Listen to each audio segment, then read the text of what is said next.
Hello, I'm Randy Siegel, and I'd like to read for you a fable that I wrote called A Question of Identity. Here it is. Of course they were pearly. They were made with real pearls, for heaven's sakes. Pearls ranging in size from a pea to a snowball. These magnificent gates were unlike anything he had ever seen. They seemed alive, glowing, glimmering, and constantly changing. Pale pinks, the color of southern camellias, blended into the fading blues of a hot summer sky, and then disappeared into a milky white, glassine surface that seemed to stretch on forever. Theodore was awestruck. Whoa, wait a minute. The pearly gates? Am I dead? I don't remember dying. Dead people don't think, do they? Or is it a dream? And why am I here? And why am I in this line? Theodore was wondering these things as he gazed at the pearly gates. He was standing in a long line composed of every type of animal imaginable, from leopards to lizards, from turtles to termites, from elephants to elks, and from aardvarks to anteaters. Why am I standing in line? Suddenly it clicked. We're seeking entry into heaven. Squinting his large brown eyes, Theodore could see some activity at the gates. As each animal approached, a hatch opened and a pair of startling blue eyes appeared. An exchange took place, and depending on how the exchange went, the animal either slithered away, quite often with its tail in between its legs, or happily passed through the gates. Why were some allowed in and others not? Was there a secret password? A riddle to be solved? Or did they have to answer some question correctly? Theodore turned to the animal beside him and asked if he knew. Of course, the wise owl had an answer. He always did. You will be asked a question, not just any question, the most important question that you could be asked. And what is that? Theodore inquired. Who are you? That's not so hard. It's an easy question to answer, Theodore said confidently. Maybe not as easy as you may think, the owl replied. A lion in line quickly agreed.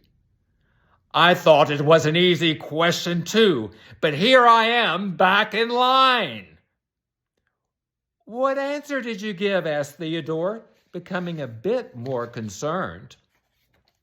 The obvious one, the lion retorted. I am the king of the jungle. And the gates didn't open? Asked Theodore. No, the gate, the hatch slammed shut. A fast-talking beaver with a beautiful shiny brown coat piped in. I had a similar experience. I answered that I'm a busy beaver. Everyone knows how productive beavers can be. But instead of being impressed with my many, many accomplishments, the gatekeeper sent me away pondering the question again. A Labrador retriever sympathized. I was sent away answering. After I answered, your loving and loyal servant. I devoted my whole life to being the best dog I could be, he said dejectedly. Well, if the answer isn't the role I had in life, or what I've accomplished, or even the essence of my character, what could it be? Asked Theodore. The four animals shook their heads from side to side in unison. None was sure of the right answer. Theodore knew he needed time to think. Stepping out of line, he found a nice shady spot underneath a tree to sit. Who am I? Who am I? Who am I? Theodore's life was about roles, accomplishments, and character traits, and for a good reason. Theodore had to provide for his family, and he was a good provider. His family had plenty of nuts and berries to eat, even during the cold winter, and a warm nest to call home. He was all these things, but he was also something more important. But what was it? Theodore remembered that when faced with hard questions, it was sometimes helpful to talk to a friend. Just then, a beautiful yellow butterfly flew by. Acting on intuition, Theodore called out to her. Excuse me, miss, may I talk to you for a minute?" "Why, yes," she said.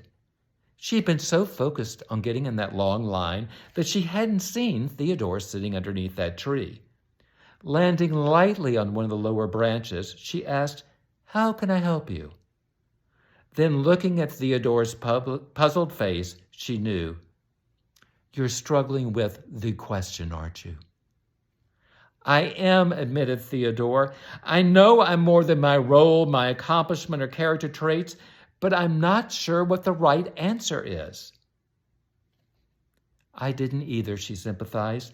"It wasn't until I turned my focus inward that I knew." "Knew what?" Theodore asked. "That I'm nothing less than the creative expression of a loving God." "And you are too, my friend," she said. "Me?" "Yes, you." The butterfly said emphatically, and then waving her pretty wing towards the line, she said, "Each of these beautiful creatures is a creative expression of a loving God." "Do you know what it means to be a creative expression of a loving God?" she asked. "I think so," Theodore replied. "My true identity is who I am in God and who God is in me." "Yes," the butterfly agreed. "We've been given roles, character traits, strengths, and weaknesses to be used in service in this world.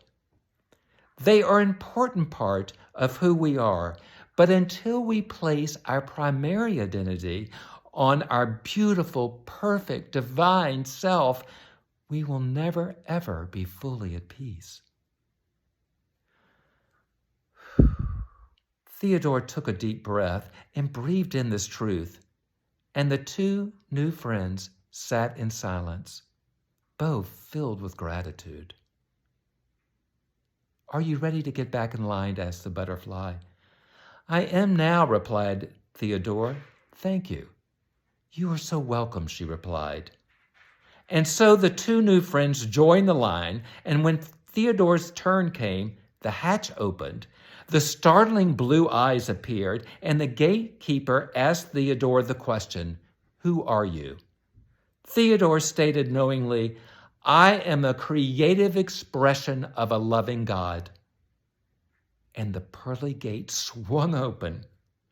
And as Theodore stepped forward, a wave of peace passed over him. It was then Theodore received the second insight of that day. Heaven is not a place. It's a state of mind. Since naming and claiming his divinity, he had never known such peace. Thank you.